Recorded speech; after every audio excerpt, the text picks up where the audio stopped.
Muito boa noite, mais uma vez sejam bem-vindos de volta à segunda parte do Visão Política aqui na TV Sucesso ao seu gosto. Visão Política, o programa em que os líderes dos partidos políticos ou seus representantes dão a sua visão em relação à situação política do país. Esta terça-feira não estamos a fugir à regra, estamos a analisar assuntos que preocupam os cidadãos, assuntos políticos nacionais. Vamos entrar nessa segunda parte, se calhar para o nosso segundo tema. Vamos falar em torno da dívida pública e a visita do FMI a Moçambique. Acompanhamos durante os dias que passaram duras críticas pelo acadêmico Severino Nguyen, que dizia que as recomendações deixadas pelo FMI prejudicam em larga medida a população de baixa renda. Eu vou, se calhar, pedir aos meus companheiros aqui para que comecemos, se calhar, a analisar o entendimento do acadêmico em torno da vinda do FMI a Moçambique. Para além, ele terá dito que a delegação do FMI não veio olhar a dimensão política da redistribuição, veio olhar a dimensão econômica, que é necessário baixar o metical e reduzir os custos do Estado, quer dizer, diminuir os funcionários, baixar os salários e aumentar os impostos para que Moçambique tenha uma economia e um metical viável. É uma situação que está a trazer debates ao nível da opinião pública, algum descontentamento por parte de algumas pessoas. Se calhar pediria mesmo, se calhar começaria mesmo por si, professor Kumbali. Comentar É uma visão do acadêmico sobejamente conhecido. A intervenção do Severino Nguyen nesta visita do FMI a Moçambique é algo que divide opiniões. Eu, por exemplo, olho para a nossa sociedade e me questiono o seguinte: será que nós compreendemos que fazemos parte da natureza? Ou achamos que nós não somos parte da natureza? Porque antes de sermos capazes de fazer as nossas próprias leis, há leis naturais que governam a nossa existência neste mundo. Portanto, qualquer outra lei que a gente possa fazer tem que compreender este aspecto primeiro. Então, nós devemos saber incorporar as leis da natureza nas nossas próprias leis, aquelas que regem as relações que nos governam aqui onde nós estamos. Nós atingimos a independência há 41 anos e optamos por um regime socialista. O nosso objetivo com isso era atingir aquilo que se chama justiça social. Só que não é possível nós termos justiça social na pobreza. A justiça social só pode ser conseguida numa situação em que ninguém vive de fome. Onde há fome, não pode haver justiça. E para nós acabarmos com a fome, temos que trabalhar. E o sistema que permite que se produza riqueza rapidamente para poder ser redistribuída por todos e caminharmos para uma situação de sistema de justiça social, a história da humanidade mostrou que é o sistema capitalista. O socialismo ruiu. É uma bonita teoria e tudo mais. Então, quando o professor Nguyen critica o neoliberalismo econômico que Moçambique agora adotou, eu pergunto assim, na ótica dele, se eu pudesse ter estado, por exemplo, onde ele estava a falar sobre estas coisas, eu perguntaria a ele, na ótica dele, qual é a outra maneira que ele vê para que nós possamos caminhar depressa para uma situação em que, de facto, a classe rica, que temos que formar, há de ser capaz de, em algum momento, começar a ser altruísta e redistribuir a riqueza até voluntariamente, como acontece nas outras sociedades. Nós temos que saber que temos aqui no o Centro de Investigação em Saúde da Manhissa, que está a funcionar com fundos do Bill Gates, por exemplo. Né? Ele doou o dinheiro, não está nos a dar emprestado. Por quê? Porque ele tem. Não seria bom que fosse um moçambicano a doar dinheiro para construirmos centros iguais em outras partes do país ou de outro tipo de coisas? Mas enquanto nós não tivermos ricos que sejam capazes de fazer aquela ação que o Bill Gates veio fazer aqui em Moçambique, quando nós proibirmos moçambicanos de serem ricos, okay? Quando nós não tivermos um código adequado para que os moçambicanos de facto possam almejar a riqueza, vamos continuar um povo pobre. O que nós temos é um problema que eu considero até um problema da África Negra. Há um anedota que se conta por aí, assim, que o Deus abre duas covas para servir como prisões. Numa coloca os negros e noutra coloca os homens de raça branca. E os homens de raça branca, entretanto, eram mais criminosos. mas a sua prisão não estava superlotada. A prisão dos pretos, entretanto, ficava superlotada e os pretos nem sequer tinham lugar lá. Desculpe a utilização deste termo, mas é assim como a história é. O que é que estava a acontecer? Pergunta-se. É que na prisão dos brancos, quando um tentasse fugir, os outros faziam escada para lhe ajudar a sair. E de lá de fora, ele organizava condições para fazer sair mais alguém da prisão. Portanto, havia solidariedade. E na prisão dos negros, o que acontecia era que quando alguém tentasse fugir, os outros puxavam, perguntavam: onde é que tu vais? Eram os presos disciplinados e tudo mais, ou invejosos, que não conseguiam permitir que alguém saísse para de lá de fora ajudar os outros, mesmo que isso tivesse que partir de um combinado lá dentro. O problema da África Negra é que não sabem se unir para decidir da melhor maneira qual via do desenvolvimento é que este continente tem que seguir. No nosso país, o Muammar Gaddafi apareceu com uma ideia de que vamos lá aqui, nós africanos, pensarmos em constituir o nosso próprio banco e a nossa própria moeda. Esta medida, esta proposta, alertou os donos do dólar que fazem especulação desta moeda quando entendem como estão a fazer agora, por exemplo. Esse indivíduo está a aparecer com ideias que vão sujar a África vai deixar de ser nosso mercado. Porque o que está a acontecer com a África é que a África está a ser tratada só como mercado. Os africanos só consomem. E consomem produtos fabricados aonde? Na Europa, com matérias-primas extraídas aonde? Aqui neste continente. Com que preço? Nenhum preço, quase nada. Barato, um preço baratíssimo. Então, nós temos que ser, na ótica dos que detêm o capital financeiro internacional neste momento, nós temos que continuar a ser mercado. A nossa saída, meus irmãos, é nós permitirmos que hajam africanos que acumulem riqueza. Agora, é preciso que a gente crie um código de conduta que permita que os africanos sejam capazes de construir riqueza. Porque é com essa riqueza que nós vamos ter o que redistribuir. Neste momento estamos a degladiar só de um lado para o outro. Este conflito que nós temos aqui dentro, por exemplo, é consequência de pobreza. Quando alguns falam, por exemplo, de inclusão, pensam que inclusão é a gente pegar nos elementos de todos os partidos e colocar no governo. Por quê? Porque pensa-se que no governo come-se melhor. Estamos aqui, por exemplo, a criticar as pessoas que tiveram ideias de criar empresas como a Proíndicos, Emame, não sei quando. Estamos a dizer que esvaziaram o nosso bolso. O que aconteceu, na verdade, não é que esse dinheiro não tenha sido utilizado para os fins para que foi pedido emprestado. As empresas foram criadas, estão ali, não estão a produzir devidamente. É preciso que se faça alguma coisa para que produzam devidamente. Os planos têm que ser atualizados. Mas o dinheiro que o Banco Central tinha, temos que nos lembrar que nós comprávamos aqui galinha do Brasil mais barata do que a galinha moçambicana. O que estava a acontecer? É que o metical ficou ligeiramente forte e os moçambicanos ganharam um poder de compra, correram para fora para fazer importações porque era mais barato comprar produto fora para vir vender aqui dentro, para render mais. Okay? E o que aconteceu com esse exercício é que nós esvaziamos os nossos cofres de dólares. Quando este novo ciclo de governação entrou, nós já em 2012, 2013, 2014, já tínhamos acabado, porque fazíamos importações. Temos que nos lembrar, a nova família de metical foi introduzida em 2006. Quando o metical começou a ficar robusto, foi preciso a gente cortar aqueles zeros ali assim para termos um metical que era mais conveniente movimentar aqui. Porque os moçambicanos eram capazes naquela altura de andar com sacos de dinheiro para as casas de câmbio, para trocar e correr para fora para ir fazer compras, trazer para aqui, porque era mais fácil fazer negócio. O nível de consumo nacional tinha aumentado, porque a nossa economia estava mais ou menos bem. Só que estava mais ou menos bem com dinheiro de créditos do FMI. Então, este é que é o problema. Nós temos que constituir nesta sociedade nossa, se quisermos ir a algum lugar, temos que constituir... Faz ou não sentido essa crítica temos que ter ricos. Então, a forma como ele aborda esta questão do FMI em Moçambique, o Severino, para si, como é que olha? Professor Kumbanenda, estou consigo. Bom, eu acho que o professor Severino Ngwenya, no lugar de só criticar, que é o que ele fez, não é? Criticar que não há distribuição de riqueza, que o Moçambique adotou o neoliberalismo como se isso fosse um erro grave.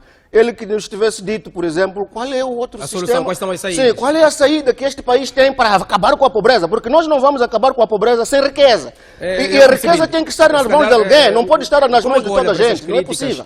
Isto vai afetar, de facto, as famílias de baixa renda. Ele até acrescenta e diz que o FMI não olha para a dimensão social dos indivíduos e não tem nada a ver com o poder de compra dos moçambicanos. Para dizer que só tem os seus interesses, quer que os seus interesses sejam satisfeitos, não tem nada a ver com o que possa acontecer, se calhar, com os moçambicanos. A forma como isto é colocado. O que é que tem a dizer em relação a isto? Estamos perante uma situação muito complicada. É como quem diz o seguinte, você me deve, tem que pagar. Acabou. Ou se você come, não come, se vai conseguir ficar a comprar, não interessa. Mas se você deve, tem que pagar. É mais ou menos essa a interpretação que eu faço deste Nós conhecemos a natureza do FMI. FMI, na realidade, não está a ver, né? Tem a filosofia de respeitar mais a saúde do seu dinheiro do que a saúde humana. Então, a gente sabe disso. E quando fomos pedir dinheiro lá, sabíamos que a FMI, não está a ver, quando precisa de alguma informação financeira ou quando precisa de cumprir algum compromisso financeiro, não olha por quem está a se beneficiar bem ou mal. Agora, todavia aqui há uma necessidade, eu concordo com a explanação do professor, e foi muito bom lhe ouvir, deixa-me lhe falar até eu esgotar.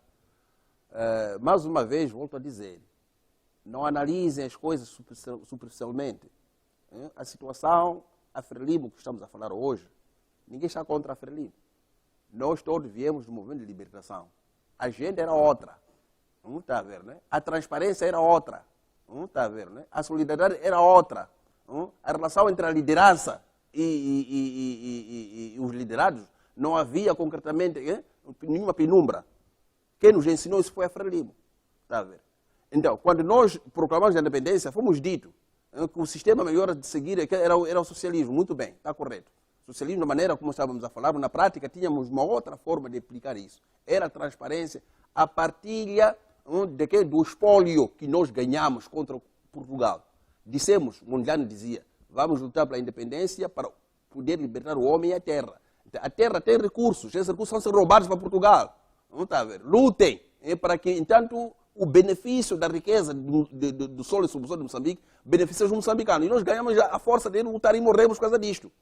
Então, foi o que foi combinado, mas ele então, também herdou até chegar ao ponto de dizer que é socialismo. Para quem quer dizer? Mas para mim não há nenhum socialismo. Estava a dizer que tínhamos que comer todos, juntos, de uma forma bem transparente.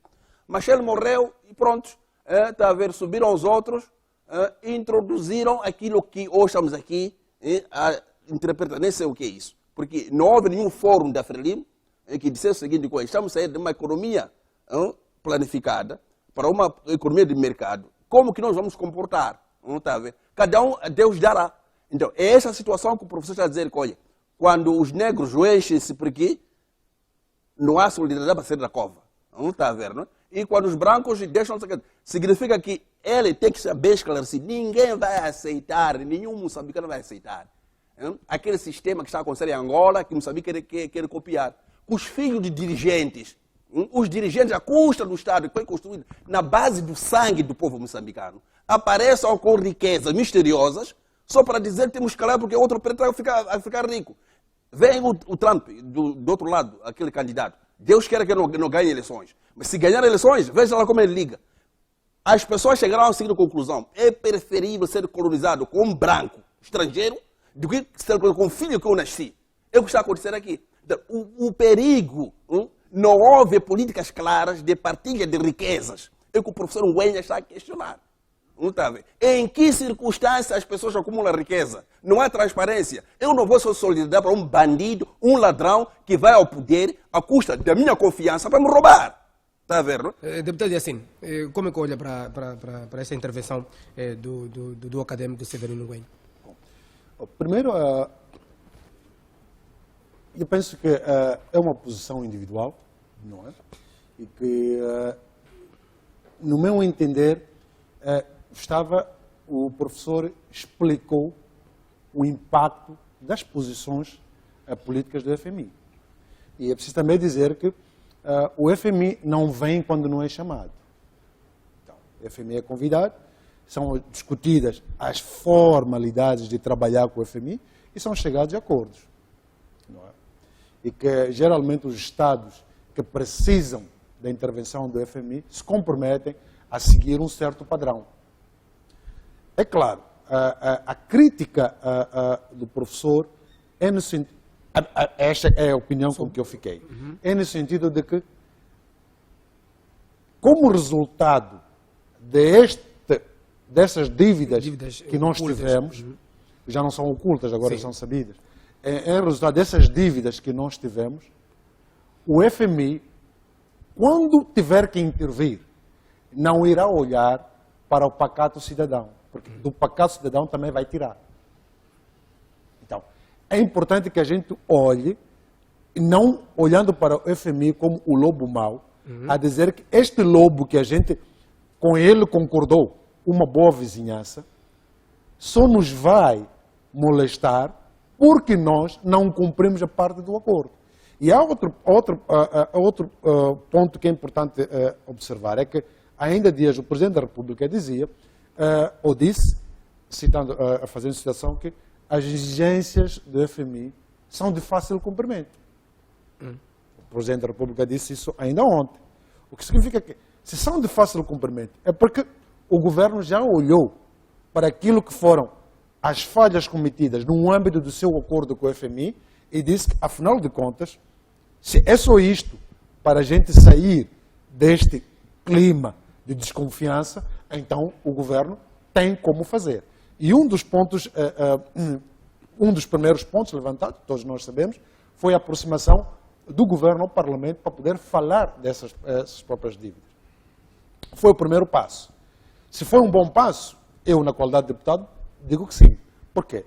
Porque já no outro ano... A sua bancada contestou... Não, nós não contestamos a vinda do governo.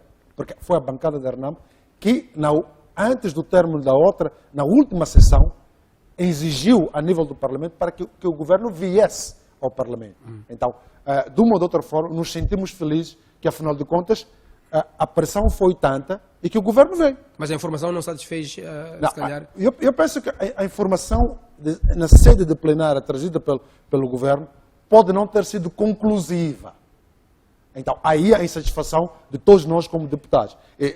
Como bem sabe, foi criada uma comissão de inquérito para que possa trazer aquelas lacunas que a gente entende que o governo ainda tem em relação a essas dívidas. Olha, vou dar um exemplo concreto. Nós temos aqui a MAM, que foi constituída... Estou sendo pressionado mesmo pelo tempo, se calhar vai fazer as suas considerações finais, depois vamos passar para os... A minha opinião individual como deputado é que se essas empresas foram constituídas com dinheiro que hoje está claro que são dinheiros públicos, porque, afinal de contas, pediu-se emprestado para que o povo moçambicano possa fazer, e estas empresas ainda não foram colocadas a funcionar, é importante que o povo saiba onde está o dinheiro. É só isso. Se o dinheiro existe, então pelo menos alivia a preocupação do povo moçambicano. E eu penso que aí vai poder aproximar o governo e o Parlamento e cumprir com uma das primeiras exigências do Fundo Monetário Internacional. Olha, vou dar um exemplo concreto. Angola, esta semana, depois de ter visto as exigências do Fundo Monetário Internacional, decidiu que não quer. O que significa que é livre. Mas se a pessoa concorda em seguir aqueles trâmites e se beneficia de tal, então é importante que, por uma questão de coerência política, a gente cumpra com aquilo que assinou. Muito obrigado. Indo mesmo assim, doutor Jacob Sibindi, para considerações finais em relação a esse assunto. Aliás, o que acabou dizendo o deputado Mohamed Yassin, que o que ele acabou dizendo são palavras que saíram da boca do chefe do Estado, que não é difícil cumprir o que a FMI está a impor. Mas eu quero chamar a atenção que é muito difícil. É muito difícil. Por quê? Porque, na realidade, o que queria a FMI queria ouvir que o governo dissesse que há culpados, está a ver? Por aquele comportamento que aconteceu no passado. E há de haver responsabilização. Mas isso não vai contentar alguns que estão entre nós aqui. Aí a dificuldade de começar a partir dali. Será que esta decisão, quando o governo está correto, nós reconhecemos que houve uma tramitação que não foi transparente? Está a ver, não é? E queremos, na realidade, dizer que vamos assumir, o país tem que ir para frente. A FMI ficou satisfeita, volta para trás. Agora eu pergunto, será que vão deixar do NUS a responsabilizar aquelas pessoas que toda a gente sabe que cometeram erros políticos, erros parlamentares, erros do sistema da lei orçamental? Professor Kumbano, peço as suas considerações finais. Já estamos mesmo na reta final do nosso programa. Sim, as minhas considerações finais, em resumo, eu penso que a intervenção do professor Severino Ngüenya pecou por só apontar os problemas e não indicar qual é o melhor caminho que pode garantir que Moçambique possa viver uma justiça social efetiva. Porque isso é um processo que não se consegue em 40 anos, não é?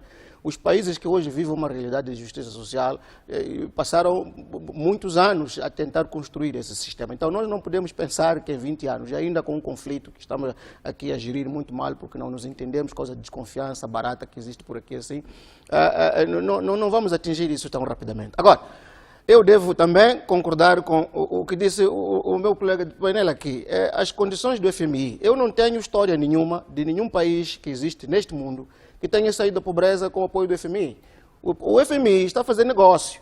O que nós temos que saber é que é preciso nós aumentarmos a nossa capacidade de captação de dólares, de moeda externa forte neste país, para podermos financiar com as nossas próprias reservas a nossa economia e não recorrermos muitas vezes a créditos como temos estado a fazer agora. Muito obrigado, foi um prazer mesmo, muito obrigado a todo o painel, foi um prazer trabalhar para si, telespectador. Foi assim que fizemos o programa Visão Política das terças-feiras aqui na TV Sucesso, ao seu gosto, como sempre digo. O Visão Política é espaço de debate onde os líderes dos partidos políticos, os seus representantes, dão a sua visão em relação à situação política do país. Na próxima terça-feira nós voltamos com mais temas para debater. Boa noite, fique bem.